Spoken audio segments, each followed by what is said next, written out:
El siguiente de los elementos que tenemos que considerar es cómo se llegó hacia el Brexit. Para eso es importante entender los contextos y estos nos darán pistas sobre por qué el Reino Unido finalmente decidió salir de la Unión Europea. Primero de los elementos es ver qué es lo que ocurre antes del referéndum y luego el referéndum en sí. Lo primero, hay que tener en cuenta que el Reino Unido es una democracia de tipo mayoritario. Esto quiere decir que lo más habitual es que o bien gobierne un partido o bien gobierne otro. Es decir, los gobiernos con mayoría absoluta son la constante, son lo más habitual, pero rara vez en la historia británica, pero ha ocurrido en algunas ocasiones, nos encontramos con lo que se conoce como un parlamento colgado. ¿Qué quiere decir esto? Pues básicamente es un parlamento en el que no hay una mayoría clara ni de conservadores ni de laboristas. Por tanto, necesitan pactar con otros partidos para poder llegar a tal mayoría.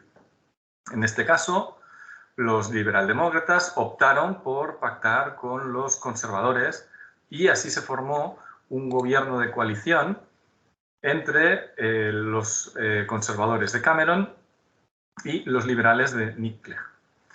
Este gobierno de coalición se desarrolló en un contexto de crisis y además este contexto de crisis llevó a los liberales por un lado a entrar al gobierno, cosa que hacía muchos años que no hacían, pero entraron en el gobierno incumpliendo gran parte de su programa, del programa del Partido Liberal.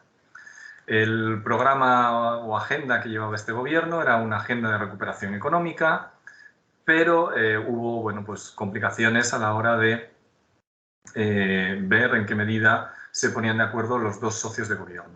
Por tanto, un contexto de crisis económica, teníamos dos socios de gobierno, uno de ellos altamente europeísta, decidido europeísta, que había sido siempre el Partido Liberal, y por otro lado, Cameron, conservador, que había jugado con cierta ambigüedad. Ahora bien, en 2014 surge un nuevo cleavage que cambia la escenografía o el escenario político del Reino Unido, que son las elecciones al Parlamento Europeo de 2014. En 2014 se produce un hecho que incide profundamente en el Premier británico y que marca un poco por qué cambian las cosas. Vemos que el Partido para la Independencia del Reino Unido, que ya existía, que llevaba tiempo operando, se convierte en el partido más votado, en unas elecciones también, hay que decirlo, marcadas sobre todo por la baja participación. Entonces, de golpe, en unas elecciones que ya no siguen el sistema mayoritario, sino el sistema proporcional, que es el que aplica Reino Unido como el resto de países europeos a las elecciones europeas, es la fuerza mayoritaria, obtiene una gran subida en eurodiputados y además obtiene una victoria bastante contundente en términos de porcentaje de voto.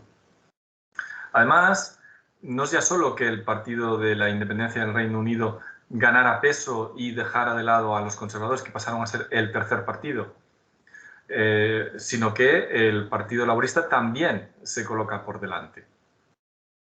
Es decir, hay una gran caída por parte de los conservadores y, sobre todo, y más importante, una debacle prácticamente, se puede llamar de esta manera, por parte de los liberaldemócratas, que pierden casi la mitad de su electorado, de los 11 escaños que tenían hasta entonces en el Parlamento Europeo. Además, hay que tener en cuenta que las elecciones al Parlamento Europeo eran las elecciones que mejor se le daban al Partido Liberaldemócrata porque las circunscripciones eran de tipo regional y, por tanto, la ley electoral no le penalizaba tanto, pues casi desaparecen del espectro político y pierden la mitad del electorado.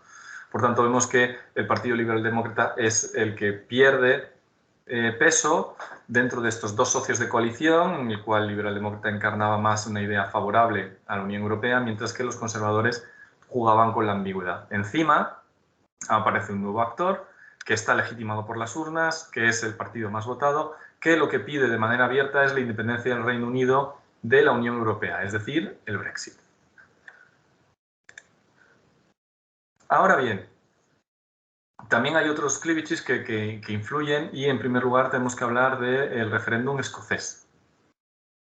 El referéndum de independencia en Escocia fue un primer órdago con el que jugó Cameron para intentar resolver los problemas. Ya hemos visto que había un desafío con la salida del Reino Unido de la Unión Europea, había otro desafío con la salida de Escocia del Reino Unido. Entonces aquí Cameron juega fuerte y decide promover él mismo un referéndum para decidir sobre la independencia de Escocia y lo que busca es jugársela un todo o nada.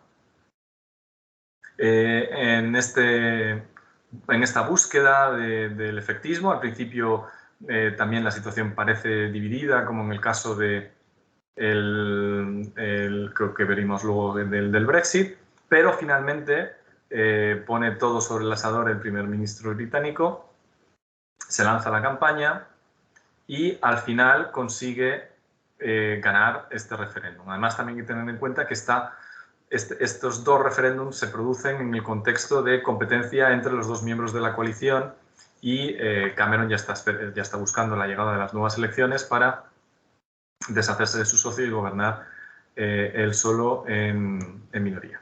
O sea, perdón, en mayoría, pero vamos, sin ningún tipo de socio.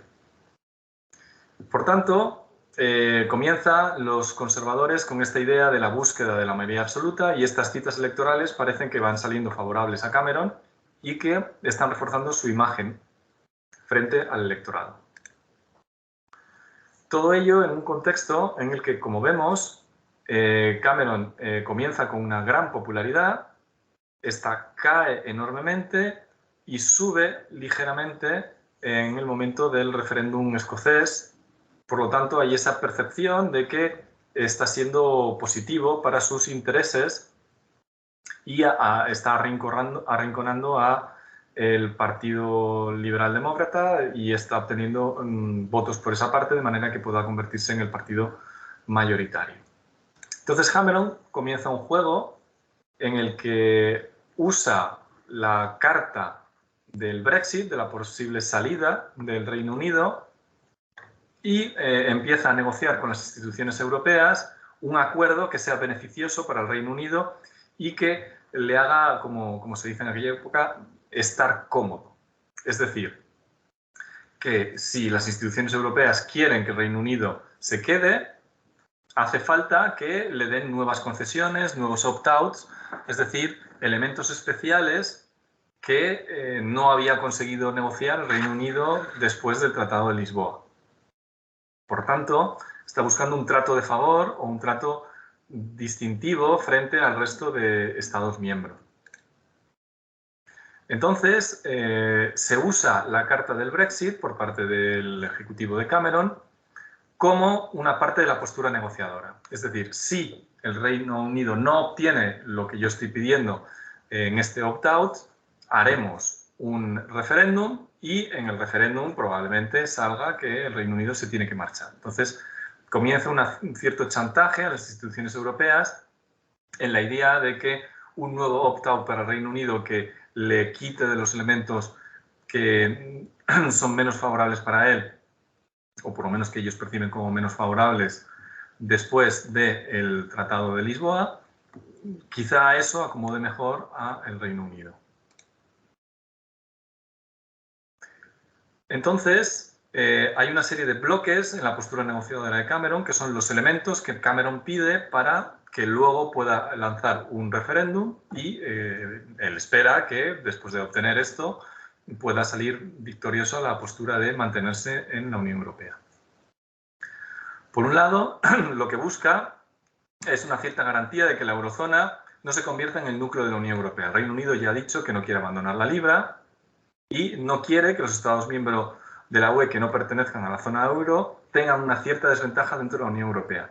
Hay que tener en cuenta que en el contexto de la Unión Europea entonces se está empezando a hablar de las cooperaciones reforzadas, de la generación de un núcleo de Unión Europea a partir del euro y el Reino Unido no quiere perder comba con la integración económica, pero tampoco quiere abandonar la libra. Por otra parte, busca también el Reino Unido, dentro de su postura negociadora, que haya mayores poderes nacionales para los parlamentos nacionales para poder bloquear determinada legislación de la Unión Europea. Es decir, lo que quiere es que se genere un compromiso a largo plazo para que se impulse competitividad y productividad en el seno de la Unión Europea, pero que los parlamentos nacionales y particularmente el Parlamento Nacional Británico tenga cierto control sobre todo este proceso. Por tanto, dentro de esta idea de ganar ciertos espacios de soberanía para Gran Bretaña, lo que se busca es que el Reino Unido no tenga la obligación de formar parte de esto que comentan los tratados, que es una unión cada vez más estrecha. De manera que el Reino Unido no se vea arrastrado a una mayor integración política para continuar con la integración económica. Y un último elemento que también resulta relevante dentro de todas las negociaciones es la cuestión de la inmigración. Es decir, hay una cierta preocupación con la inmigración, que ya veíamos las crisis que había habido de migrantes tanto del norte de África como de Siria.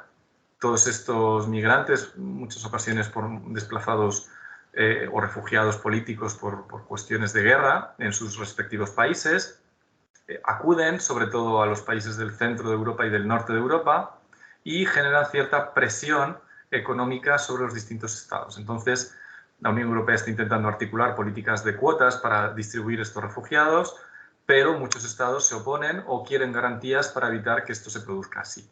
Por tanto, vemos cómo Cameron utiliza esta idea del opt-out como elemento negociador para presionar.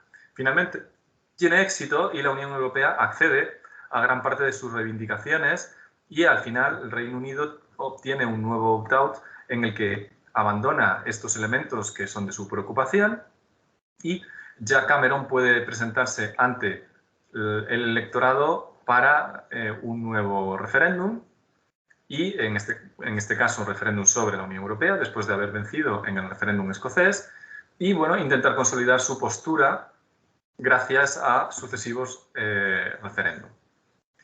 En este sentido, Cameron juega con la política europea como elemento para intentar reforzar su postura interna e intentar presentarse de cara a las elecciones como un líder más